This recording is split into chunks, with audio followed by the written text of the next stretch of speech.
लिए हमारा जो जीवन का उद्देश्य है वह अपने आप को समझना है, सेल्फ रियलाइजेशन है, और अपने आप को समझ करके हम ईश्वर तक पहुंचे, ये बात होनी चाहिए। और यह बड़ी महत्वपूर्ण बात है, क्योंकि ये जो संसार है ये भेद के रूप में प्रकट होता है। इसके अंदर अनेकानेक विभिन्नताएं जो दिखाई पड़ती हैं, जो डिफरेंसेस हैं, जो डाइवर्सिटीज हैं, उन डाइवर्सिटीज में हमें यह संसार दिखाई पड़ता है। किंतु इन डाइवर्सिटीज के बीच में जब हम उस ईश्वर को देखते हैं तो वो ईश्वर को देखने का ये जो प्रक्रिया है, उस बात को समझने की प्रक्रिया जो है वो हमारे खाने पीने और इन प्रभावों से ही होती है। इसलिए ध्यान जो है, मात्र ध्यान जो है वो 7वें तक ही, अष्टांग योग में केवल 7वें स्थान तक जाता है।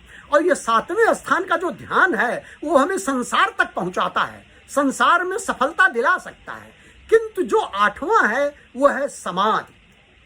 और वो समाधि क्या है? समाधि मतलब आत्म साक्षात्कार। और जब वो हम आत्म साक्षात्कार करेंगे और यह समझेंगे कि ये मैं आत्मा हूं और मेरी आत्मा वो परमात्मा जैसी ही है, उसी तरह से जैसे एक मटका है, उस मटके के अंदर क्या है? वह भी एक जगह है और उसके चारों तरफ जो है वो मिट्टी की दीवार है, जो कि हमारे बाहरी जगह को वो मटके की जगह से अलग किया हुआ है। किंतु जब मटके की जो दीवार है, जो पॉट है, वो टूट जाता है तो अंदर का की जो जगह है, बाहर की जगह से जो मिल जाती है, वो अनुभूति जो है समाधि की है। ये हमारे शरीर की बात है। तो हमें ये जो भावना है, ये जो दृढ़ इच्छा है कि आई एम बॉडी, ये जो जब तक समाप्त नहीं होगा तब तक हम वो सोल तक नहीं पहुंचेंगे और तब तक हम डिविनिटी तक नहीं पहुंचेंगे। तो I am not, I am body, ये जो है इस बात को समाप्त करना और अंततः आई एम डिवाइन, इस बात तक पहुंच जाना ही समाधि है। और ये जो अष्टांग योग में जो हमारे बात कही गई है कि हमें वो समाधि तक पहुंचना है। यदि यह समाधि तक मैं नहीं पहुंच पाया अपने जीवन में तो मानो हमारा जीवन सफल नहीं हुआ, हम अपने पर्पज में सिद्ध नहीं हुए। हो सकता है कि हम संसार में बड़े सफलतम व्यक्ति हों, लेकिन हम इस बात को वहां तक नहीं ले पाए और फिर उसी के लिए हमारे यहाँ ये कहा गया है कि हम इसके लिए अनेकानेक जन्म लेते हैं और उस अपनी प्रक्रिया को अलग आगे बढ़ाते रहते हैं। तो जीवन की स्थिति ऐसी है कि हम समाधि तक पहुंचे। इसलिए योगी बनने के लिए बात कही गई। गीता में एक बात कही गई, 6वें अध्याय में कृष्ण भगवान ने बात कही है कि कौन महत्वपूर्ण है, कौन अच्छा है, तपस्वी अच्छा है कि ज्ञानी अच्छा है कि कर्मी अच्छा है।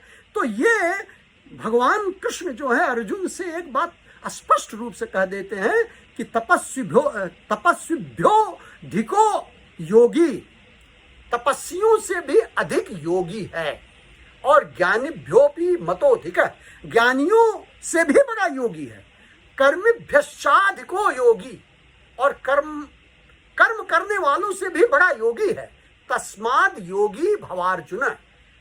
इसलिए हर व्यक्ति को योगी होना पड़ेगा और ये योग का मतलब ही एक ही है। There is no other thing in yoga. जब हम योग की बात करते हैं तो योग का मतलब वह है कि यूनियन विथ गॉड। जब हम किसी चीज हम भगवान से मिलते हैं तो हम योगी हैं। हम जब उनसे मिल जाते हैं तो हम योगी हैं, अन्यथा हम योगी नहीं हैं। लेकिन ध्यान करने वाला योगी है ऐसा नहीं है। ध्यान जो है वो एक प्रक्रिया है, एक प्रैक्टिस है, जो कि हमें योग तक, यूनियन विथ गॉड तक ले जाती है, बशर्ते हमारे अंदर, मैंने आपसे कहा कि एक दृढ़ इच्छा हो कि नहीं, मुझे ईश्वर तक जाना है, मुझे ईश्वर को समझना है, मुझे अपने जीवन को कृतार्थ करना है। और यह संकल्प लेना है, रिजॉल्व करना पड़ेगा कि चाहे कुछ भी हो जाए, मुझे अपने ध्यान को ईश्वर में लगाना है। और यह सृष्टि संपूर्ण ईश्वर से ओतप्रोत है। इस संपूर्ण सृष्टि में मुझे ईश्वर को देखना है और फिर अतः अंततः मुझे मेरे अंदर भी ईश्वर को देखना है। और ये मेरा ईश्वर और सृष्टि का ईश्वर एक है, इसका जब तक अनुभव नहीं होता है तब तक हम उस समाधि की स्थिति में नहीं पहुंचते हैं, तब तक हम योगी नहीं हैं। ये हमारी प्रक्रिया चलती है।